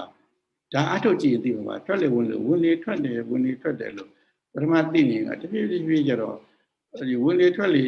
ဝင်တိုင်းထွက်တိုင်းမှာဖြစ်နေတဲ့သဘောလေးပဲရှိတယ်ဆိုတာကနေတစ်ဆင့်တက်လိုက်ဆိုရပြောသလိုရုပ်နဲ့နာမ်ပဲရှိတယ်ဆိုရင်နာမရူပပြိစေတဉာဏ်ရောက်ပြီးရင်ဒီရုပ်ဒီနာမ်တွေကလည်းဘယ်သူမှအခိုင်အမာဖန်ဆင်းထားတာမဟုတ်ဘူးသူ့အကြောင်းအားလို့ဆိုတာဖြစ်နေတဲ့အကြောင်းဆိုဆက်ဖြစ်မှုပဲဆိုတဲ့ပစ္စယပရိက္ခဉာဏ်ရောက်လာပြီဆိုရင်အဲ့ဒီအတိရောက်လို့ရှိရင်ခရီးကတက်ဝက်ကျိုးတာအကြောင်းကြောင့်ဖြစ်တယ်ဆိုရင်အကြောင်းမရှိရင်ပြတ်တာဒါဒီသင်္ခါရနယ်ကြီးရဲ့ပုံမှန်အလုပ်ကြီးပဲအဲ့ဒါကိုကသင်္ခါရနယ်တွေကိုလာတယ်သူအကြောင်းအားလို့ဖြစ်တယ်ပြတ်တယ်အဲ့ဒီဖြစ်သွားတာပြတ်သွားတာကိုမကျေနပ်လို့ဖြစ်ရပြတ်သွားအထူးပြက်ရကောင်းတာဆိုပြီးတော့ဥစဉ်လုံးမကျေမနပ်ခံစားရတယ်ဒုက္ခပါပဲအဲ့တော့ဘယ်လိုဖြစ်နေလဲဆိုတော့ဥစဉ်လုံးကဧည့်သည်ကအိမ်ရှင်ကိုရန်တွေ့နေတယ်အိမ်ရှင်ဆိုတာအိမ်ကဥစဉ်လုံးရောက်နေတဲ့အိမ်ကသင်္ခါရအိမ်သင်္ခါရနယ်ထဲရောက် သင်္ခါရကဘာလို့ဆိုရင်ဖြစ်ပြီးပြတ်တယ်ဆိုရင်အလောက်ကလည်းလို့ဘယ်သူမှညှင်းဆဲခြင်းမရှိဘူးဒုက္ခပေးခြင်းလည်းမရှိပါဘူးသင်္ခါရနယ်ထဲမှာဒုက္ခမရှိဘူးသင်္ခါရနယ်ထဲမှာဖြစ်ပြီးတော့ပြတ်တာပဲရှိတယ်ဒါပေမဲ့ဥစ္စာကအဲဒီသင်္ခါရနယ်ထဲရောက်လာတဲ့ဧည့်သည်တွေမှာဘာပါလာလဲတန္တရာအစတွေကပါလာတယ်ခုနအဝိဇ္ဇာတဏ္ဍာတွေကိလေသာတွေပါလာတယ်ဒါကိလေသာတွေကပရမဆုံးသရဝါကိုကိလေသာလှည့်စားလိုက်တာငါအထင်ရောက်စေတာအထင်ငါလို့အထင်ရောက်လိုက်တာနဲ့တပည့်တဲ့သင်္ခါရနယ်ထဲမှာကြုံနေတဲ့သင်္ခါရပစ္စည်းတွေကိုငါကြိုက်တဲ့ပစ္စည်းနဲ့ငါမကြိုက်တဲ့ပစ္စည်းဆိုတဲ့ခွဲခြားမှုတွေဖြစ်လာတယ်အမြည်တက်လာတယ်ဒုက္ခပေးတာအဲ့ဒီအမြည်ပညာတွေပဲအမြည်ကြပါတော့နောက်အဲ့ဒီအကြောင်းတွေပြီးပြောပါမယ်နော်အဲ့ဒါတွေကိုတက်ပြီးတော့ငါကျင်တတ်တယ်ငါမကျင်တတ်ဘူးဆိုတာသတ်မှတ်ပြီးတော့မှကျင်တတ်စရာနဲ့တွေ့ရင်ဝမ်းသာလိုက်မကျင်တတ်စရာနဲ့တွေ့ရင်ဆင်းရဲလိုက်အကြမ်းမြင့်သလိုသိပါတယ်တကယ်တော့မဟုတ်ဘူးကျင်တတ်စရာဆိုတဲ့အပေါ်မှာလည်းချမ်းသာနဲ့ဆင်းရဲနှစ်ခုအဖြစ်ထွက်တယ်။ဘာလို့ကျင်တတ်စရာဆိုရင်ရနေရင်ချမ်းသာဆိုတဲ့အဖြစ်ထွက်ပြီးတော့မရရင်အဲ့ကျင်တတ်စရာကိုအကြောင်းပြုပြီးတော့ပဲအခြေခံပြီးတော့ပဲမရခြင်းကြောင့်ဆိုဆင်းရဲဖြစ်တာပဲ။မကျင်တတ်စရာတွေလည်းအဲ့လိုပါပဲ။မကျင်တတ်စရာဆိုတဲ့အာယုန်တစ်ခုကဆင်းရဲကိုပဲပေးတယ်သူတို့မဟုတ်ဘူး။အဲ့ဒီမကျင်တတ်စရာအာယုန်ဒီပေးရင်ရှိနေတယ်ဆိုရင်ဆင်းရဲတယ်မရှိဘူးဆိုရင်ဒါရှမ်းသာမှာပဲဒါဗမာပြည်သားတွေအထူးပြောဖို့မလိုပါဘူးမကျေနပ်ကြတယ်နဲ့တွေ့ပတ်တယ်အဖြစ်နှမျိုးထွက်လာပါပဲရှိနေတယ်ဆိုရင်ဆင်းရဲလာပါပဲဘယ်မှာတော့ဘလောက်ရော့သွားပြီလို့ကြားရင်အလုံးဝန်တန်နေကြတာပါအဲ့တော့မကျေနပ်စရာမှလည်းပဲအဖြစ်နှမျိုးထွက်ပါတယ်ချမ်းသာဟောဆင်းရဲပေါ့အဲ့လိုနည်းနဲ့သင်္ခါရနယ်တွေကတကယ်တော့သင်္ခါရကသူကဖြစ်ပြီးပြတ်တဲ့အလုပ်ပဲလုပ်တာကျေနပ်စရာကိုလည်းလုပ်တာမဟုတ်ဘူးမကျေနပ်စရာကိုလည်းလုပ်တာမဟုတ်အဲ့ထဲအလေရောက်လာတဲ့ဦးဇင်းတို့တန္တရာခီးသွားတွေကလူဘုံကိုတစ်ထောင်နိုင်တယ်လူဘုံမှာကျေနပ်စရာနဲ့မကျေနပ်စရာတွေခွဲပြီးတော့ခုနဆင်းရဲတဲ့ချမ်းသာတွေကိုကိုယ့်အကိုပဲခံစားနေတာဒါကြောင့်ဒုက္ခဆိုတာရောက်လာတာမဟုတ်ဘူးရောက်စရာဒုက္ခလည်းမရှိဘူးကိုယ့်ရဲ့ဥပါဒံကခုနလိုကျေနပ်စရာမကျေနပ်စရာလို့သတ်မှတ်ဆွဲလန်းပြီးတော့ကိုယ်ဥပါဒံနဲ့ကိုယ်လှုပ်ရှုပ်တာကျေနပ်စရာလို့ဆိုရသတ်မှတ်ထားတာတော့မရလို့မကျေနပ်စရာလို့သတ်မှတ်ထားတဲ့အရာကျတော့ကျုံနေရလို့ဆိုပြီးတော့ဘဝထဲမှာတော့ဆင်းရဲဒီနှစ်ခုပါပဲကျေနပ်စရာတွေမပြည့်စုံတဲ့ဆင်းရဲနဲ့မကျေနပ်စရာတွေပြည့်စုံတဲ့ဆင်းရဲအဲ့ဒါတွေကိုခဏလေးဖယ်ရှားရင်ခုနဝင်လေထွက်လေဝင်လာထွက်တာပေါ်မှာပြစ္ဆုတ်ပန်ကြကြကိုရှိတယ်ဒီဝင်လေထွက်လေဖြစ်ပြီးတော့ပြက်သွားနေတယ်ဖြစ်လာလိုက်ပြက်နေလိုက်သဘောပေါက်လာမှာပါသင်္ခါရရဲ့တယုတ်မှန်ကိုမြင်မဲ့အဲ့မှာဟာငါတို့ခဏတည်းနေဒီသင်္ခါရနယ်ကြီးကသူ့ပုံမှန်တော့ကဖြစ်ပြီးတော့ပြက်ထားပါလားလို့သဘောပေါက်လာရင်ဒီဖြစ်လာတဲ့အရာပေါ်မှာငါတို့ထင်မှတ်တဲ့ထင်မှတ်မှုအခြေခံနဲ့ဆွဲလိုက်တဲ့ဥပါဒဏ်တွေပြုတ်သွားမယ်ဆိုရင်ဒုက္ခငြိမ်းမှုကိုမှန်းဆလို့ရတော့ပါတယ်နော်အဲဒါကြောင့်ညာတာဓိကမာယာအဲ့လိုအတိမှန်နေရဖို့အဲ့လိုအတိမှန်နေရပြီနာနဲ့ရုပ်ပဲရှိတယ်ဆိုတော့နာမရူပပရိစ္ဆေဒညာဒီနာနဲ့ရုပ်ဆိုတာလည်းပဲအကြောင်းကြောင့်ဖြစ်နေအကြောင်းအကျိုးဆက်ပြီးတော့ဖြစ်နေတဲ့ပစ္စယပရိက္ခညာအဲ့ဒါကိုအခြေခံပြီးရင်တကယ်ပုံမှန်ကတော့ဖြစ်ပြီးရင်ပြတ်တာပဲဆိုတဲ့သင်္ခါရရဲ့တယုတ်မှာဥဒိယပြညာအဲ့ဒါသိသွားပြီဆိုရင်သင်္ခါရကြီးဟာပျော်စရာလည်းမဟုတ်တော့ပျော်စရာမဟုတ်သလိုပြင်းစရာလည်းမဟုတ်ပါဘူးစိတ်ချမ်းသာစရာလည်းမဟုတ်သလိုစိတ်ဆင်းရဲစရာလည်းမဟုတ်ဘူးအဲ့ဒါကိုအမှန်တမ်းသိတာညာတတိကမယအဲ့ဒါကိုသိသွားရင်တော့ဘာဖြစ်မလဲဆိုတော့လောကုပ္ပတညာအစစ်စင်ကအလုံးဗုဒ္ဓဘာသာတွေအကြံဉာဏ်သိထားတဲ့အတိုင်းပေါ့ဗျာသင်္ခါရဘက်ကညာလို့ရင်မညာပုံညာနဲ့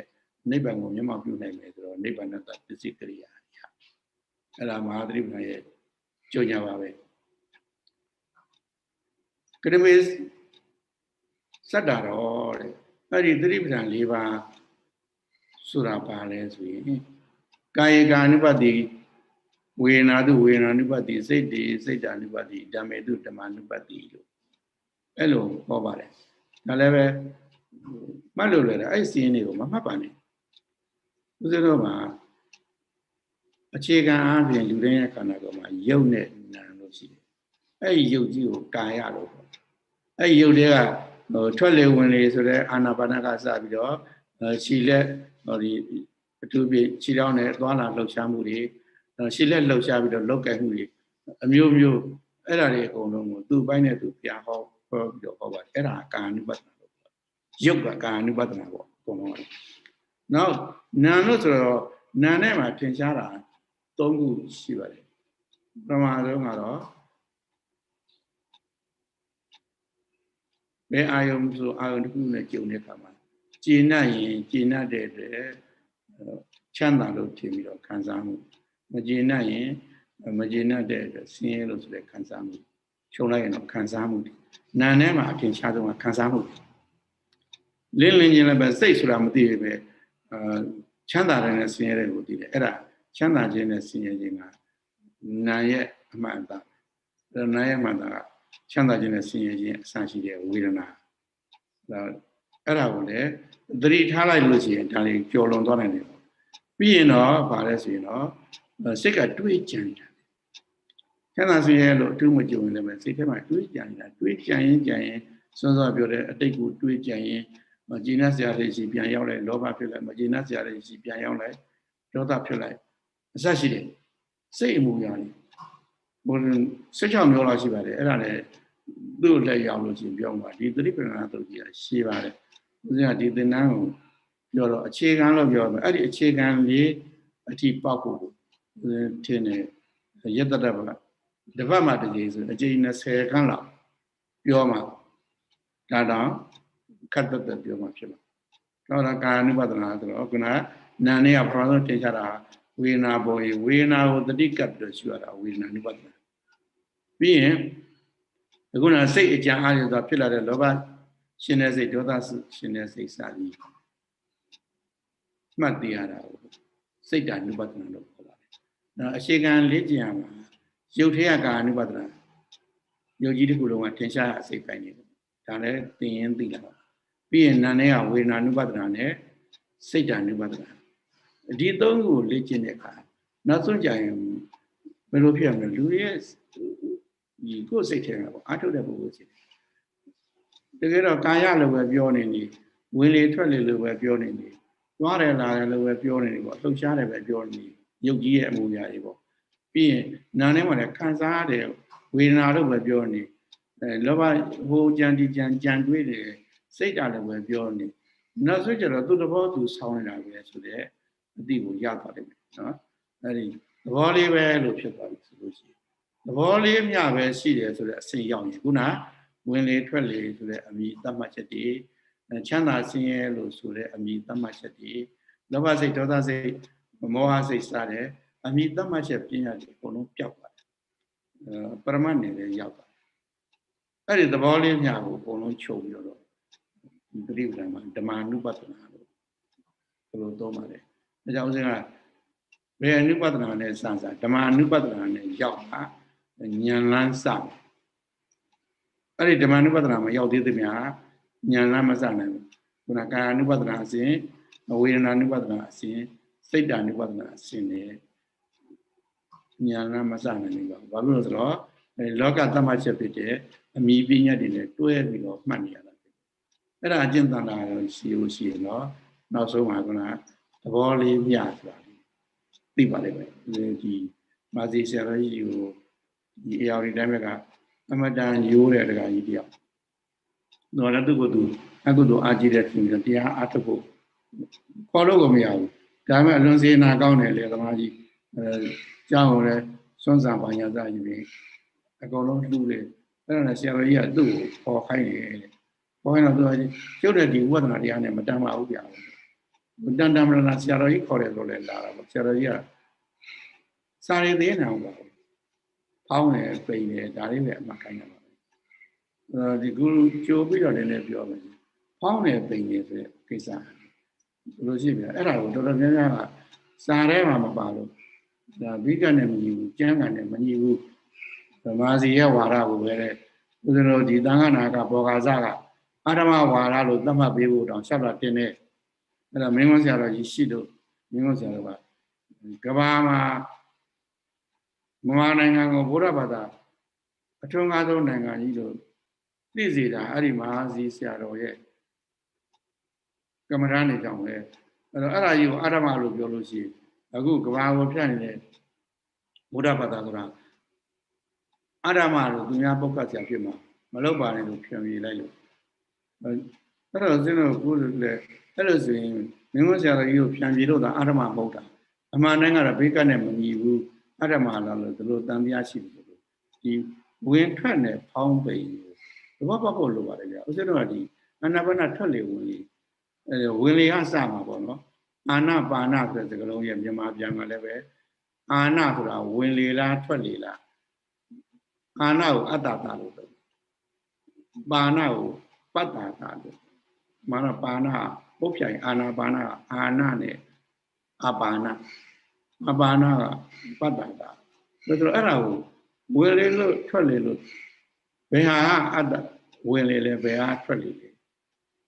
အတ္တတာဆိုတာပထမဆုံးဝင်လေလားထွက်လေလားဆိုတာအဲ့ဒါကိုကြည့်တဲ့အခါအဖွင့်ကဥစ္စာတော့ဝိသုဒ္ဓိမိုက်ကိုဆိုပြီးအတ္တတာဆိုတာထွက်လေတဲ့အဲ့လိုဖွင့်ပတ္တတာဆိုတာဝင်လေအာနာနဲ့အာနာပါဏနဲ့ပြောတယ်အာနာဆိုတာကထွက်လေပါဏဆိုတာဝင်လေလို့ဘယ်လိုဖွင့်နေလဲဒါပေမဲ့ပရိသန္တိဝိတာမဲ့ရောက်တဲ့ခါကျတော့အတ္တတာဆိုတာဝင်လေအပ္ပန္တဝင်လေပတ္တတာဆိုတာထွက်လေအဲ့ဒါဝါရနှစ်ခုကွဲနေတာလားဆိုတော့ဂန္ဓိတို့တိကာတို့ကညှိပေးပါတယ်ပထမဆုံးအမေဝမ်းကထွက်လာတဲ့တတ္တဝါအရာကြည့်မယ်ဆိုလို့ရှိရင်မြို့မှာကိတ်နေတဲ့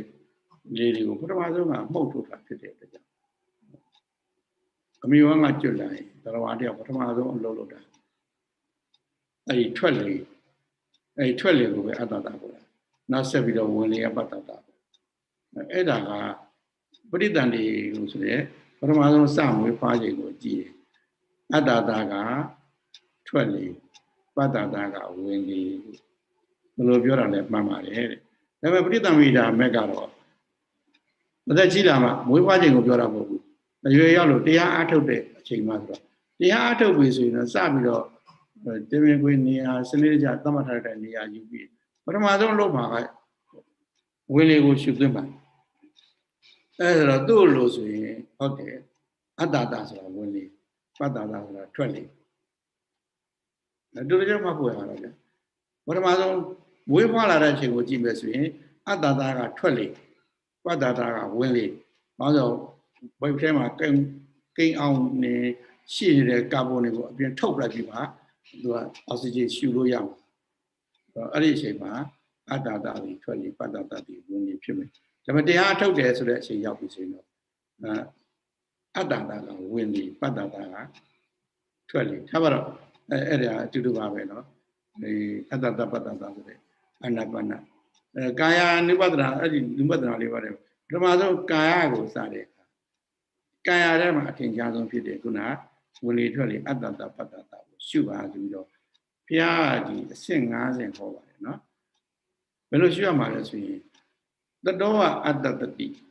တတောဝပတ္တတတိဝင်လေကိုရှုတဲ့အခါမှာလေဝင်တယ်လို့သိအောင်စိတ်မှာတတိကပ်ပြီးတော့ရှုပါအဲ့တတိကပ်တယ်ဆိုတော့တတိရဲ့အလုပ်ကအဓိကအဖြစ်တော့မှတ်တတ်တာဖြစ်တဲ့အတွက်ကြောင့်ဝင်တယ်လို့မှတ်ရမယ်လို့ပြောတာပါပဲမှတ်တယ်ဆိုတော့ပညာကိုလည်းမှတ်တယ်လို့သုံးလို့တတိကိုလည်းပဲမှတ်တယ်လို့သုံးပါတယ်ဦးဇင်းတို့ဗမာစကားမှာကအမှတ်ရတယ်တတိရတယ်ဆိုတာအတူတူသုံးတာပါနင်တို့ကအမှတ်ရနေတာနင်တို့ကိုတတိရနေတာအတူတူအိဗယ်တူသုံးပါဒါပါတော့မှတ်ထားပါပထမဆုံးဝင်ရင်ဝင်တယ်ထွက်ရင်ထွက်တယ်အဲ့လိုလေးပဲလေ့ကျင့်ပါဘာသာတွေမှမသိနဲ့ဘာတွေမှရှောက်မတွေးနဲ့အဲ့တော့သင်္လန်းတက်ရင်ဘာဖြုတ်ပြရတယ်ဆိုပြီးတရားလုပ်ရင်လည်းကိုယ်တတ်မှတ်ထားတဲ့စာတွေအကုန်ဖြုတ်ပြတယ်အဲ့ဒီနဲ့ဝင်လျှော့ပြီးတော့ဒါကဘယ်မှာဆိုတဲ့ပါဠိတော်ဆိုတဲ့ဟာနဲ့အတ္တကရာဆိုတဲ့ဟာနဲ့အဲ့လိုဒါမှမဟုတ်ဆရာသမားပြောတဲ့ဟာနဲ့အဲ့ဒီလိုက်ပြီးတော့ကြမ်းကြည့်လို့ရှိရင်အဲ့ဒီလူစိတ်ပိဿုပံမှာနေလို့ကိုမရဘူးများသောအားဖြင့်အတိတ်ကိုပြန်ပြေးနေကြမှာအဲ့လိုမဖြစ်အောင်ဒီရေမှာဝင်နေထွက်တယ်စီဝင်နေထွက်တယ်လို့ရှိပါတယ်တတဝအတ္တတတိတတဝပတ္တတိအဲ့ဒါဝင်နာထွက်တာကိုသတိအလေးကျင့်ရရုံပဲလုပ်တာအဲ့ဒါတရားနဲ့ရတာလည်းမဟုတ်ပါဘူးနားနဲ့ရှိပြီးတော့လည်းလေ့ကျင့်ကျင့်ရမယ်ဉာဏ်အားလျော်စွာဝိရိယအားလျော်စွာဖြစ်မှာပါပြီးရင်တော့အဲ့လိုဒါတရားထုတ်လို့ရင်သိပါတယ် ဒီဝင်လေထွက်လေတွေကိုမှတ်ရင်ကစိတ်လေးကဟိုပြည့်ဒီပြည့်မပြေးတော့ဘူးငြိမ်းလာပြီဆိုတဲ့အခါကျတော့အသက်ကိုအာရပါရကြီးသဘောမျိုးပေါ့ရှေ့ရှေ့ရှုလိုက်ပဲပြီးရင်လည်းပဲဖြည်းဖြည်းညင်တာပဲရှေ့ရှေ့ပဲထုတ်အဲ့ဒီအစိတ်ရောက်လာရင်လည်းပဲအဲ့ဒီအတိုင်းပဲဒီကံဝါအတ္တတန်တော့ဒီကံအတ္တတန်ပြီးရှေ့ရှေ့ရှုရင်လည်းရှေ့ရှေ့ရှုတဲ့အတိုင်းသိပါဒါရှေ့ရှေ့ရှုတဲ့အတိုင်းသိဆိုတဲ့နေရာမှာနှစ်နည်းရှိပါတယ်သမထယာနိကလည်းပြောတယ်သမထလုပ်ပဲစီနှာသီးမြစ်ကဝင်လာတာကနေပြီးတော့နှာသီးကရင်ညွန့်ကချက်တိုင်အထိဆုံးသွားတဲ့တရှိရမှာအဲ့ဒီအခါမှာခုနပြောတယ်ဟောင်းပိန်နဲ့ဝင်ထွက်ကခွက်သွားတယ်ဝင်လေဝင်လာတဲ့နှာသီးပြားကိုကစောင့်ပြီးတော့ကြည့်မယ်ဆိုဝင်တယ်နဲ့ထွက်တယ်ပဲပြန်ထွက်လာရင်လည်းထွက်လျက်လည်းဒီနှာသီးပြားကိုပဲတိုးမှာအဲ့တော့ဝင်လေအပြင်းဖြစ်တဲ့နှာသီးပြားကစောင့်ပြီးတော့ကြည့်ရင်ဝင်တာနဲ့ထွက်တာကိုကြည့်ရခုနတည်းပဲအစားလည်းအစုံသိအောင်တတိနဲ့မှတ်လိုက်ပါလို့ရှိရင်ဝင်လေရဲ့အစုံကချက်တိုင်မှာသွားဆုံးအဲ့ဒီချက်တိုင်အထိစိတ်လိုက်သွားရင်ဝင်နေလို့မသိတော့ဝင်လေအဲ့ဒီချက်တိုင်အစုံရောက်တယ်နဲ့ဘိုက်ကဖောင်းတော့အဲ့ဖောင်းတယ်လို့ပဲသိတော့အဲ့တော့ထွက်လေပြန်ပြီးတော့အဲ့ဒီကစလိုက်ရင်ထွက်လေပြန်ပြီးတော့ရှူထုတ်လိုက်တာနဲ့အဲ့ဒီဘိုက်ကဖောင်းလာမှာအဲ့တော့ဖောင်းပိန်နဲ့ဝင်ထွက်ဆိုတာအာနာပါနအတူတူပဲဒီကျမ်းဂန်တွေကဒီစကလုံးမှာပဲအဝင်ရဲ့အစဖြစ်တဲ့နှာသီးပြားကစောင့်ကြည့်ရင်ဝင်ထွက်ကိုသိပါဆုံးဖြစ်တဲ့ဝင်လေးရဲ့အဆုံးဖြစ်တဲ့ချက်တိုင်ကနေအဲ့ဒီနေရာကဝမ်းပိုက်ပေါ့နော်အဲ့ဒီကစောင့်ပြီးတော့ကြည့်ရင်တော့ဖောင်းပိန်ကထင်ရှားပါတယ်ကိုထင်ရှားတာကိုရှိပါဥစဉ်မျက်မှန်ဆက်တာမလုပ်ပါဘူးနည်းနည်းပါးပါးလုပ်တယ်ဆိုလို့ရှိရင်အစာရင်းစိတ်အထိုင်မကြသေးခင်ခတ်တူမပြတတိလေးမွေးနေရတဲ့အချိန်မှာနှာသီးပြားကိုပဲရှုလို့ထင်ပါတယ်အဲ့မှာဝင်ထွက်ကိုပဲသိပါတယ်ခုနပြောတဲ့ဒီကံဝါအတ္တတန်တော်တဲ့ဒုတိယနည်းရှေ့ရှိရင်လည်းရှေ့ဒီကံဝါပတ္တန်တော်ရှေ့ရှိရင်လည်းရှေ့အဲ့လိုလိုက်ပြီးတော့ကြည့်လိုက်လို့ရှိရင်တော့အဆုံးဖြစ်တဲ့ချက်တိုင်ကိုစိတ်ကရောက်သွားတဲ့အခါမှာဝင်ထွက်ကိုမထင်ရှားပါဘူး။ဖောင်းပိန်ကိုထင်ရှားတယ်။အဲ့လိုထင်ရှားရင်လည်းပဲဘူတံဘူတာတော့ပတ္တိယကိုထင်ရှားတာကိုကြည့်လိုက်။ဝင်ထွက်ကိုရှုမှမှန်တယ်။ဖောင်းပိန်ကိုရှုမှမှန်တယ်လို့ဘယ်လိုတည်ရည်မယူပါနဲ့။အစောပိုင်းကဝင်ထွက်ပဲရှိတာပါပဲ။ဒီမာစီဆရာတော်ကြီးရဲ့ဆရာဖြစ်တဲ့တထုံမင်းကွန်းစေတုံဆရာတော်ကြီးတို့လည်းပဲဝင်ထွက်ကနေပြီးတော့ထိတိပေါ့နော်အဲ့တယ်ဆိုရင်လည်းပဲညအိယာဝင်လို့ဆိုရင်လည်းအောက်ကိုကြောချတယ်အောက်နဲ့ထိတယ်အဲ့လိုပဲမှတ်ခိုင်းတာပဲလှုပ်ရင်လည်းလှုပ်တဲ့အတိုင်းပေါ့ဒါပေမဲ့ဟိုအောင်လံတရားဘက်ကိုတရားစခန်းသွားဖွင့်တော့ဆရာကြီးရဲ့လက်ထောက်တစ်ပါးသွားဖွင့်တယ်ယောဂီတွေဆိုတော့ဥပုသ်ဆောင်တာတော့ညစာလည်းမစားညကျတော့ထုံးစံတိုင်းပဲအိယာဝင်ပြီဆိုရင်အိယာထဲမှာကိုလုံးကိုကြောကိုချလိုက်တယ်ဖိတယ်အောက်ကအခင်းနဲ့ထိတယ်အဲ့ဒါကိုပဲပြီးရင်ငြိမ်သွားပြီဆိုရင်ထိနေတယ်လို့အဲ့ဒါကိုပဲအိတ်မပြောမချင်းသတိထားလို့ခိုင်းတာဓမ္မကြီးတယောက်ကျတော့သူအဲ့ဒါကိုသတိမရဘူးညဘက်ကလည်းစားတယ်အသက်ကလည်းမှန်မှန်ရှူနေရဆိုရင်ဘက်ကြီးကသူတို့စားတယ်တော့ဦးစင်းတို့အညာသုံးကဘက်ပူးလာတယ်နဲ့ပိန်းလာတယ်လို့သူတို့သုံးတယ်အဲ့ဒါသူတရားပြဆရာကိုချက်တာရှင်ပြတော့ကအဲ့ရတဲ့ဝင်ရင်အောက်ကကျန်တဲ့ထိနေတယ်လို့မှတ်ခိုင်းလို့လည်းပြောတယ်တပိတော့အဲ့ထိနာကိုစိတ်ကမရောက်ဘူးဒီပြီးတော့ဒီကိုယ်လုံးမှာထင်ကြတော့အဲ့ဘက်ကပူးလာလိုက်ပိန်သွားလိုက်အဲ့ဒါပဲထင်ကြတယ်အဲ့ဒါကိုရှုလို့မရဘူးလားဆိုတော့ဆရာတော်ကြီးကိုပြန်ပြီးတော့ရှောက်အောင်ဆောက်တော့ဆရာကြီးကဘူတာတော့ပတ္တိထင်ရှားတာကိုထင်ရှားတာတိုင်းရှိဆိုတော့အဲ့လိုလဲရှုလို့ရတယ်ဆိုတော့စောစောပိုင်းကဖောင်းပိန်ပုံပူပိန်ပြအညာစကားနဲ့တုံးအညာစကားဆိုတာဥစဉ်လို့မကွေးတိုင်းဘက်ကတုံးတဲ့စကားပါအောင်လံတရားဘက်ကတုံးတယ်နောက်ပိုင်းကျတော့ဒီအောက်ပြန်တော့ပူလဲလို့မတုံးဘူးဗိုက်ကြီးဖောင်းလာတယ်ပဲတုံးတာဘာလို့ပူတယ်ဆိုတဲ့စကားလုံးကတခြားဝဟတာတစ်ခုနဲ့ရောသွားနေတာ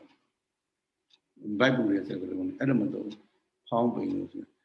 အဲ့ဒါလည်းကြုံလုံးပြောတာပါဖောင်းပိန်ကဖိကတ်ထဲမှာပါရလားလို့ပြောတော့ဖိကတ်ကိုဘယ်တော့ဘာဝတ္တဆက်အောင်နားလဲလဲပြန်မေးရမယ်ရှိတယ် တို့ကြတော့ထွက်လေဝင်နေပြီအစဖြစ်တဲ့နာသီပြားကစောင့်ပါရင်ထွက်တဲ့ဝင်နေသိပါတယ်အဆုံးဖြစ်တဲ့ချက်တိုင်းကစောင့်ပြီးတော့ကြည့်မယ်ဆိုရင်ဖောင်းတဲ့ပိန်တွေကိုသိရမယ်အထူးပင်တော့ဖောင်းတဲ့ပိန်တွေဆိုတာအဲ့ဒီရှည်ရှည်ရှူရဲရှိုက်တဲ့အခါမှာပိုးထင်ရှားပါတယ်ရှည်ရှည်ရှူလာပြီးရှိုက်လာပြီးအဲ့ဒါကိုသတိထားမှတ်ပြီးဆိုရင်ဝင်နေထွက်တယ်ဆိုတဲ့ပုံမှာစိတ်ကိုမရောက်တော့အဲ့ဒီဝင်လေဝင်သွားတဲ့အဆုံးမှာပိုက်ဖောင်းလာတာပြီးရင်ပြန်ထွက်လေထုတ်တဲ့အခါမှာပိန်သွားတာအဲ့ဒါကိုဒုတိယနည်းပေါ့ရှည်ရှည်တယ်တူရင်တူတယ်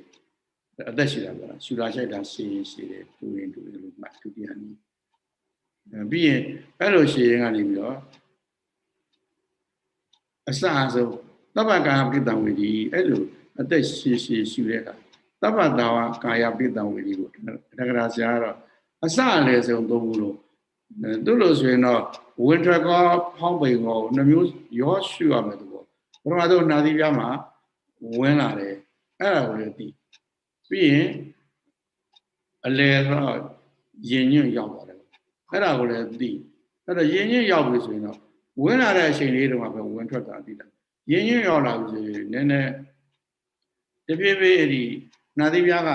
အတွင်းဘက်ကိုရောက်လာတာ ਨੇ တဖြည်းဖြည်းစပြီးတော့ဖောင်းလာပါပဲနောက်ဆုံးအဆုံးချက်တန်ရောက်တော့လုံးဝဖောင်းသွားတာပဲနောက်အစအလယ်ဆုံးသုံးပါလုံးဆိုတာကိုမဆင်ဆရာတော်ကြီးကတော့သိချာရှင်းပြတာပါရှူလိုက်လို့အတွင်းကိုရောက်တာ ਨੇ စဖောင်းရင်ဖောင်းရဲ့အစအဆုံးချက်တိုင်မရောက်မချင်းကြားထဲမှာတဖြည်းဖြည်းချင်းဖောင်းရတဲ့ကာလယူဖောင်းအလဲနောက်ဆုံးချက်တိုင်ရောက်သွားရင်ဖောင်းရဲ့အဆုံးတော့အပိန်မှာလည်းလိုပါပဲစထုတ်တော့ချက်တိုင်ကအစပိန်ပေါ့အလဲရောက်တဲ့အခါပိန်တာတဖြည်းဖြည်းဘိုးပိန်လာပြီဆိုတော့ပိန်ကြီးရဲ့အလဲပေါ့နောက်ဆုံးနာသီပြားလည်းထွက်တာလုံးဝပိန်ရင်လည်းဆုံးတယ်လို့အဲ့လိုသတ်မှတ်ပါတယ်ဒါဟုတ်ဝါဒတွေကွဲလာတဲ့ပုံမှာတန်တရားတွေမဖြစ်ဘူးပြောတာပါနော်ရှင်နီက၃နည်းရှိသွားပါပြီပထမကဝင်နေထွက်တယ်လို့တတိမြဲအောင်ရှုဒုတိယကရှည်ရှည်ရှုရင်ရှည်ရှည်ရှုတယ်လို့ပြီးတိုးတိုးရှုရင်လည်းတိုးတိုးဟုတ်တယ်အဲ့လိုရှည်ရှည်ရှုတာတို့ရင်သိမှာပါနည်းနည်းပင်မလာပြီဆိုတော့မောလာပြီဆိုတော့တိုးတိုးပြန်ရှုတယ်အဲ့တိုးတိုးရှုရင်လည်းတိုးတိုးရှုတယ်လို့ပြီးတာဒုတိယနည်းတတိယနည်းကအစအလယ်ဆုံးသုံးပါလုံးကိုရှုတယ်နည်းသဗ္ဗကာပိတံဝေဒီအတ္တသိတ္တမုတိတေကတိသဗ္ဗကာပိတံဝေဒီပတ္တသိတ္တမုတိတေကတိအဲ့လိုရှုရင်ကပင်မလာပြီစိတ်ကတရားအထုတ်တဲ့လူပုဂ္ဂိုလ်မှာသိပါတယ်ဒီလိုပေါ်မှာတပြည့်ပြည့်နဲ့စိတ်ပင်မလာပြီစိတ်ကခရုပ်ပြည့်ဖြစ်တယ်အတွင်းကလည်းခန္ဓာကိုယ်ကလည်းဟိုကပူတယ်လို့ဒီကကြိုက်တယ်လို့ရင်လေးရပဲလှိုက်လိုက်တယ်ဖြစ်တယ်လို့အဲ့လိုကြီးဆိုပြီးတော့သိပင်မလာတယ်ပင်မလာရင်တော့တဲ့ဘုရားကသူနဲ့ဘက်တိုက်ပြီးတော့ပင်မအောင်ပါဆိုဖိမရှူနဲ့တဲ့မောလာတဲ့လူကိုရိုက်ဆုံးမှလို့မရဘူးအဲ့တော့ဘာလို့အောင်မောလာရင်အနာပေးရတယ်အဲ့တော့ဒီသရုပ်တော်ကြီးကပတ္တမယံကာသင်္ကာရအတ္တသိလံမိတိကတိပတ္တမယံငြိမ်မသာလေးပုံမှန်လေးပဲရှူပြီးတော့စိတ်ကိုအနာပေးပြီးတော့လေသတိထားပါအဲ့တော့၃မျိုးနော်တတောဝအတ္တတိတတောဝပတ္တတိဒီကံဝအတ္တတံတော်ဒီကံအတ္တတံမိဇာတိရတ္တဝအတ္တတံတော်ရတ္တအတ္တမိဇာတိပြီးရင်သဗ္ဗကာပိတံဝေဒီအတ္တတေတံမိတိအစအလေးဆုံး၃ပါးလုံးကြည့်ရမယ်ပြီးရင်ပတ္တမယံသိပ်ပင်မလာရင်ငြိမ်းအေးအောင်ရှုဒီဥစ္စာလည်းပါဠိလိုလည်းမှတ်မိပါတယ်နည်းလိုလည်းမှတ်မိပါတယ်အဲဒီဆရာတော်ကြီးရဲ့လင်္ကာလေးကဒီအာနာပါန၅မျိုးကိုထင်ကြပါတယ်တတိမြဲရာပထမနည်းကဝင်နေထွက်တယ်လို့တတိမြဲအောင်ပြန်ဒုမာရှေတူတိရှေရင်ရှိတယ်တူရင်တူတယ်လို့ဆိုတာကဒုတိယနည်းလုံးစုံလင်းရကြလိုက်တာလုံးစုံဆိုအစလည်းဆုံး၃ပါးလုံးမှတ်တဲ့နည်းတတိယနည်းလုံးစုံလင်းရတတိမြဲရာပထမဒုမာရှေတူတိလုံးစုံလင်းရတတိယစမှငြိမ့်လေပြီသရုပ်ထာနည်းမှာတော့စိတ်ကိုငြိမ်လေးထားပြီးတော့ကျင့်အောင်လေ၅နည်းမဟုတ်၄နည်းပဲနော်တတိမေယပထမဒုမာရှေတုတိ လုံးစုံလင်းရာတတိယစမှာငြိမ့်နေပြီအဲ့လို၄စင်းနဲ့သွားတယ်ကျော်လို့မရဘူးတတိမမြဲသေးပဲနဲ့ရှေရှုလို့ဒါမှမဟုတ်လို့ရှိရင်အစလည်းဆုံး၃ပါးလုံးရှုဆိုတာတကယ်လို့ကြည့်ရင်မဖြစ်ပါဘူးအရှိပြအဲ့လောက်ပဲဒီနေ့ basic လောက်ပဲပြောပါမယ်တနာကြီးပြည့်သွားလို့နော်နောက်တစ်ပတ်တင်းငွေရစားပြီးတော့အနာပါနတကယ်ရှိကြပုံလေးတွေကိုပြောပါဒီနေ့တော့ဘာပြောလဲဆိုရင်ရုပ်တွေကိုရတယ်ဆိုတာဖြည့်ဆည်းမှုတွေစိတ်ဖြည့်ဆည်းမှုတွေဒါဗမာတွေပြောတယ်စိတ်ထောင်းတော့ကိုကြည့်ဆိုတဲ့အတိုင်းပါပဲအဲ့တော့ရုပ်တွေနုပြိုနေပြီနုပြိုပြီးတော့နုပြိုတယ်ဆိုရင်အနာလည်းကင်းပါတယ်စိတ်ပြိုရင်ကိုနုရနုပြိုတယ်ဆိုတာကြမ်းမာတာပါအဲ့ဒါတွေကိုဖြစ်ဖို့ဆိုလို့ရှိရင်စိတ်ပေါ်မှာဖြည့်ဆည်းနေတဲ့အတိတ်နာကဝန်တုပ်ကြီးကင်းပြီးတော့ပစ္စုပန်ကြာကြာလေးပေါ်မှာစိတ်လေးအနာပေးခြင်းဖြင့်မဖြစ်မလဲငါဟာရှင်သန်နေသူလို့ကိုယ့်ကိုလူလို့အပြီးမှပြုခြင်းလည်းဖြစ်တယ်ဝန်တုပ်တွေကင်းနေတဲ့အတွက်စိတ်ကြည်လည်းမှာလည်းပထမဆုံးအနေနဲ့အလုံးအိုခြင်းနာခြင်းသိခြင်းကရနိဗ္ဗာန်ကိုမျက်မှောက်မပြုတ်နိုင်ရင်တော့ပိဿပန်အသက်ရှင်နေစဉ်ကာလမှာအိုစားရတဲ့နာရရတဲ့အသက်ရှင်နေလို့တော့ကိုယ့်ကိုအတိမပြုနိုင်အောင်သေခြင်းအသွင်းခံရတဲ့ကိုယ့်ဘဝကိုကယ်တင်ဖို့အတွက်ဒီတတိပဋ္ဌာန်ကိုအားထုတ်ကြတာပါလို့အဲ့လောက်ပဲမိတ်ဆက်ချင်ပါတယ်နော်တကယ်နောက်တစ်ပတ်မှာပြောကြပါတနားကြီးပါဒါပါရှင်ဗျာခေါနိုင်ထိုး10မိနစ်လိုပါတယ်ဗျာဒီဘက်ကဟုတ်တယ်ဒီမှာလည်း10မိနစ်လိုပါတင်ပါဗျာအဲ့10မိနစ်လည်းအကြောင်းအရာမပြည့်စုံဘူးဟုတ်ပါဗျာကျေးဇူးပါဗျာ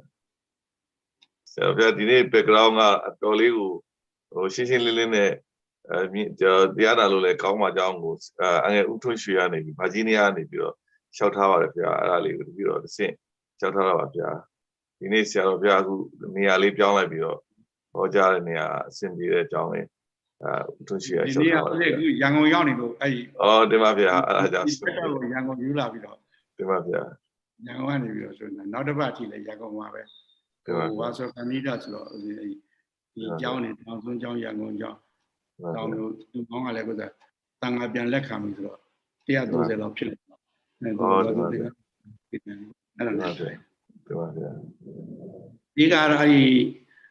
ကယ်လီဖိုးနီးယားလူကြတာပါပဲသူတို့ကဒီကိုလွှဲတော့ဥစ္စာရန်ကုန်ကစောင့်ပြီးတော့လူခံရောပါကဲဟုတ်ပြီဒီနေ့မေးမြန်းချိန်နိုင်ဝက်ရှိပါသေးတယ်တင်ပါဗျာဓမ္မမရှိများမြင်းများလို့ရဲ့ဓမ္မမရှိများအခုမြင်းများနိုင်ပါပြီဆရာဒီလိုဒီဆရာအခုမရှိတဲ့၃ချက်ကဒီအာနာပါနသတိသုတ်တန်တွေကအခါများကိုမရှိတယ်လို့ပြီးတော့နားလဲပါတယ်ဗျာဟုတ်ဟောကြားမှုကြားဟိုနဲ့ဆက်နွယ်ပြီးတော့ဆရာတော်ဗျာမရှိတယ်လို့ပြီးတော့နားလဲပါတယ်ဗျာအခုကမှတပြည့်တော်လည်းမသိလို့မရခြင်းတာဖြစ်ပါတယ်ဗျာအာရပါရရှူရှိုက်ပြီးတော့အားထုတ်ကြတဲ့ရိပ္ပံတရားများလည်းရှိကြတဲ့အတွက်တပြည့်တော်အဲ့ဒါလည်းဆက်ဆက်မှုရှိမရှိသို့မဟုတ်လည်းဘယ်လိုနေရာနေပြီးတော့တပြည့်တော်နားလဲရမလဲဆိုတာလေးကိုတပြည့်တော်လည်းအမရှိပြီးတော့ပါရှင်ဗျာဆရာတော်ကြီးတဲ့နည်းတွေကကိုတန်ဟာကတန်ဟာနဲ့လုပ်တယ်ဟု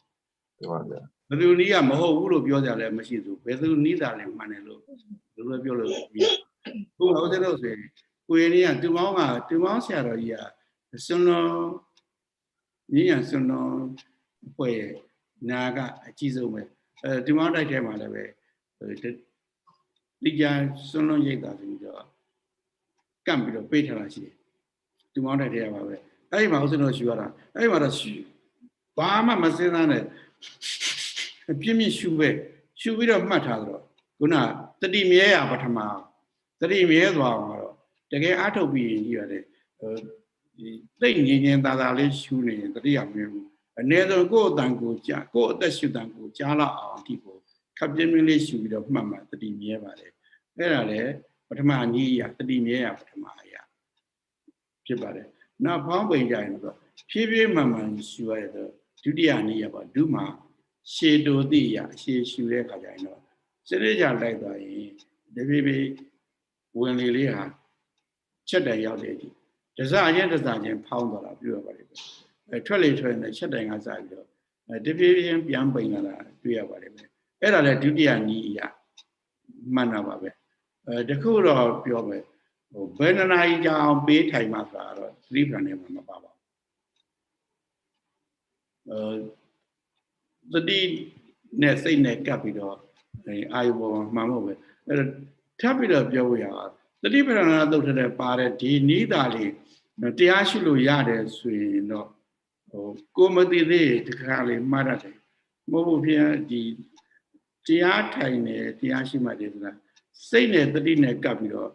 တွေ့ရကြုံရအာယုံပေါ်မှာဘယ်အာယုံပဲဖြစ်သတိထားလို့ရှိရင်ရှုလို့ရပါတယ်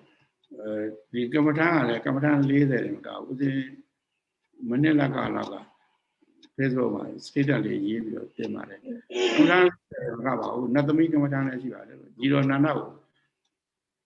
မြောင်းမကမ္မထာတော့နတ်သမီးကမ္မထာလို့လည်းရှိပါတယ်လို့ညီတော်နန္ဒကိုဆွချင်နေတာပထမမြောင်းမကြီးပြတယ်နောက်နတ်သမီးပြတယ်အဲ့ဒါစိတ်ဝင်စားတယ်အဲ့ဒါကိုထိုင်ရာဆရာပေးတဲ့ဥပါတွေကလည်းသိကောင်းတာပါပဲ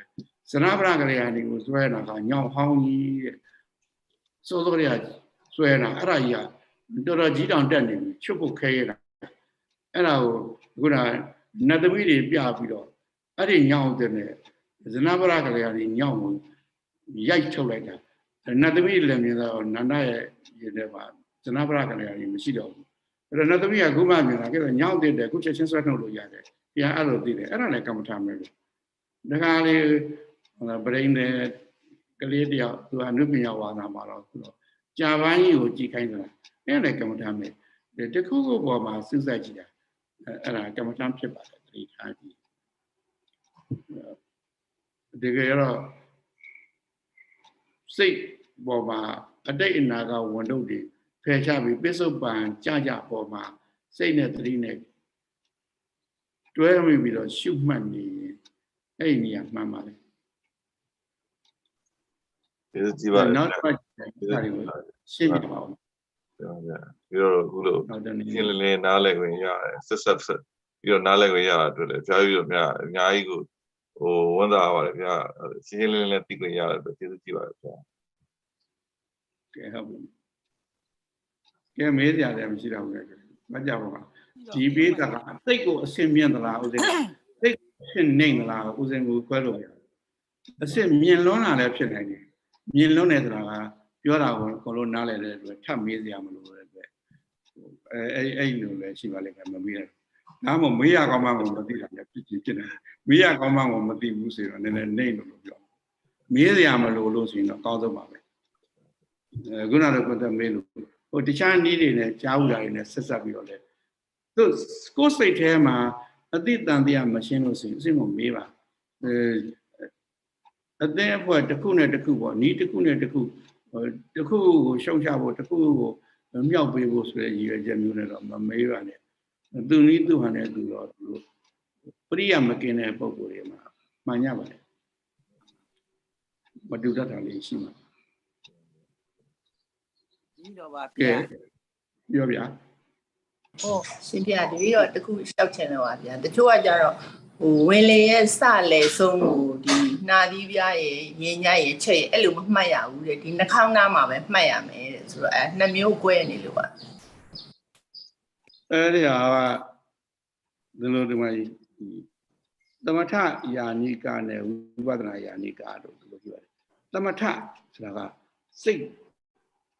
ခိုင်မြဲပြီးတော့ငြိမ်သွားဖို့အတိကိုဦးစားပေးတာမဟုတ်ဘူးအငြိမ်ကိုဦးစားပေးတာအငြိမ်ကိုဦးစားပေးတယ်ဆိုရင်တော့ဝေလေထွက်လေတောက်လျှောက်လိုက်ပြီးတော့မှစိတ်ကိုနည်းနည်းလေးမှမပြောင်းဖို့အတွက်အဲ့ဒီဟာမှပုံမှန်ရှုနေရင်ဒါပရိက္ခမနိမိတ်ခေါ်တာပေါ့သမထမှာစီပြမှုပေါ့အဲ့ဒါဆွဲသွားပြီးဆိုဥက္ကဟနိမိတ်ဆိုတာဒီဥစ္စာကြီးကသူတို့စာထဲမှာပါတာဥစဉ်တော့မတွေ့ပါဘူးဒီဝေလေထွက်လေအထက်ကိုဝင်သွားတာကမိโกတန်းဝင်သွားသလိုစင်ပြူအောင်ဝင်သွားသလိုထွက်လာတာကလည်းဒီလိုမိโกတော့လိုတိမ်လိပ်တွေလို တချို့စင်ပြူလိုအဲ့လိုနမိတ်တွေဒီထင်ပါတယ်အဲ့ဒါသမထမှာအဲ့လိုနမိတ်ကသမထဖြစ်ဒါကြောင့်သမထနည်းရာဆိုရင်အစလည်းအဆုံးလိုက်ပြီးတော့မှတ်ပါဝိပဿနာဖြစ်ပြီးတော့ပြတ်တာကိုပဲသိကျင်တယ်ဝိပဿနာယာနိကသမားဆိုရင်နာသီးများကပဲစောက်ပြီးတော့ဝင်တယ်ပြတ်သွားပြီးထွက်တယ်ပြတ်သွားပြီးအဲ့လိုရှုပါအဲ့ဒါကိုထာဂရဆရာလည်းပြိုင်းတကောင်ဟာငါ့ကိုဖမ်းနေတဲ့ကဒီကံလုံးကိုလိုက်ပြီးတော့ရှာမနေပဲနဲ့ရေထွက်တဲ့ကရုတ်ပေါက်ကစောင့်ပြီးတော့ဖမ်းလို့လေထွက်တဲ့နာသီးပြားကစောင့်ပြီးတော့ဖမ်းအဲ့ဒါဝိပဿနာယာနိကဖြစ်ပါတယ်သမထယာနိကကအစလည်းဆုံးလိုက်ပြီးတော့မှားတယ်လို့အဲ့လိုပြောပါတယ်ဥစဉ်ကတော့အစကိုမှတ်တာလည်းရှိတယ်ဟိုအဆုံးကိုမှတ်တာရှိတယ်အလယ်လုံးတော့မမှတ်မိပါဘူးဒီခါနေတော့လိုက်ကြည့်တယ်နည်းနည်းတော့လည်းလို့အစကိုမှတ်တယ်ဆိုတော့ဝင်နေထွက်လေပါပဲအဆုံးကိုမှတ်တယ်ဆိုတော့ဖောင်းတယ်ပိတ်တယ်ပဲအဲ့ဒီနှစ်ခုကတော့ထင်ရှားတယ်ဒါတော့ဥပဒနာယာနိကအတွက်ကတော့အဲ့ဒီနှစ်ခုဆိုရင်လုံလောက်ပါတယ်မှန်ပါနားလည်ပါဗျာဟုတ်အောင်ဗျာဒီမှာရပါပြီတော့ဗျာတပည့်တော်မေးခြင်းလို့ပါဗျာဟိုအရင်ဘက်ကဟောတဲ့တဲမှာတပည့်တော်ကခုမေးမှာမဟုတ်ဗျာဟိုဥပိ္ပခာနဲ့လင်းလူရှူတာဒီအဲ့ဒါလေးတိတ်မသေးခွဲဘူးဖြစ်နေလို့ပါဗျာဟောဥပိ္ပခာနဲ့လင်းလူရှူတာနဲ့ဥပိ္ပခာနဲ့လင်းလူရှူမဟုတ်ဘူးဒီမှာကြီးပြမဇိုဥပိ္ပခာနဲ့ပါရမီဥပိ္ပခာနော်လင်းလူရှူတာချင်းအတူတူပဲဥပိ္ပခာဆိုတာတဲ့ရဲ့မြန်မာပြန်လင်းလူရှူရအဲ့ဒီမှာပြမဇိုဥပိ္ပခာဆိုတာကသရဝါအားလုံးကိုချစ်သူမုန်းသူလို့စည်းရင်ကိုမတွတ်တော့ဘူးတဗ္ဗေတ္တကမ္မတကာလို့သရဝါတွေကိုလစ်လူရှုလိုက်ရင်ပြမဇုဥပိ္ပခာသရဝါကိုလစ်လူရှုရတယ်ပါရမီဥပိ္ပခာကျတော့သရဝါတွေကိုလစ်လူမရှုရဘူးသူတို့ရဲ့အပြစ်တွေကိုဒီကောင်ကငါ့ကိုအပြုတ်ပေါ့လေဒီကောင်ကငါ့ကိုကျေးဇူးပြုသူသူကတော့ငါ့ကိုကျေးဇူးမဲ့ပြုသူလို့အဲ့လိုမတတ်မှတ်ပဲနဲ့သူတို့ရဲ့အပြုတ်မှုတွေကိုလစ်လူရှုရတယ်အဲ့ဒါကြောင့်အဲ့ဒီတော့ပြောခဲ့ပါတယ်ဟိုဘုရားလောင်းမြောင်မင်းဟာသူ့ကိုသိအောင်ထုမဲ့ပုံနာကိုသူပြောထားတဲ့အတိုင်းတောဇက်ကလုံနေအထိပို့နိုင်တာအဲ့တော့သရဝါကိုလစ်လူမပြုလို့ဒီပုံနာကိုကဲတာသို့တော့ဒီပုံနာရဲ့သူ့ဘက်မှာကျေစုကန်းတဲ့အလုပ်တွေကိုတော့လစ်လူပြုတယ်အဲ့ဒါကပါရမီပြမစိုးကြတော့အကုန်လုံးကိုလစ်လူရှုတာပြမစိုးဥပေက္ခရဲ့သဘောပါလေတဗ္ဗေတ္တကမ္မတကာကြီးပဲတနာကြကောင်းတော့တော်လည်းမရှိဘူးသူ့မှာအချစ်ဟိုအားကြကြကောင်းတော့တော်လည်းမရှိဘူးကမ္မတကာတွေကြီးပဲလို့အဲ့လိုရှုတာကပြမစိုးဥပေက္ခမှန်ပါသူတို့ကတော့သရဝါကိုလစ်လီရှုတာကပြမစိုးသူတို့ရဲ့မှားယွင်းတဲ့အပြုအမူတွေအပြစ်တွေကိုလစ်လီရှုတာကဥပေက္ခနောက်ပြီးပါရမီဥပေက္ခပါရမီဆိုတာသရဝါကိုလုံးဝလစ်လီရှုခွင့်မရှိရဘူးဘာလို့စရဲကငါဒီသရဝါတွေကိုကဲအံ့ဆိုရဲဆုံးဖြတ်ချက်နဲ့ပါရမီခီးကိုလာခဲ့တာပေါ့မှန်ပါဗျာနားလည်ပါရှင်